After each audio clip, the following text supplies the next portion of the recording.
Kun sekindii dhibbaa waliif TV'ti. Dhaabbanni Itiyoo Telekoomii tajaajila faayinaansii dijitaalaa maamiltoota isaatiif qopheessuu isaa beeksisee jira. Dhaabbatichi tajaajila faayinaansii dijitaalaa karaa liqaatiin kennamu maamiltoota miiliyoona 3.6 keessummeessuu danda'u guyyaa har'aa ifoomseetii jira.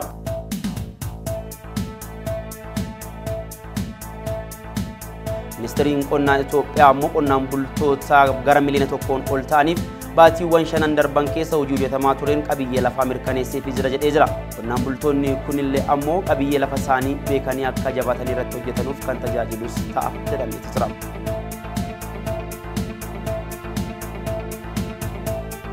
Biyya alaatirraa ammoo Faransaay imbaasii isii gara biyyoota lixa Afrikaa jiran cufuutti jirti. Faransaay akka jettetti xalayaa hojjettoota isiitiif ergiteen imbaasii isii Niger keessa jiru cufuufi akka deemtu beeksisee jirti. Faransaay kanaan durallee imbaasii isii Maalii fi Burkina Faso jiran cufti akka turtes ni yaadatama. Sababi kunillee ammoo hariiroon biyyoota lamaanii sababa finciltoota waan hammaataa dhufeefis jedhamee jira.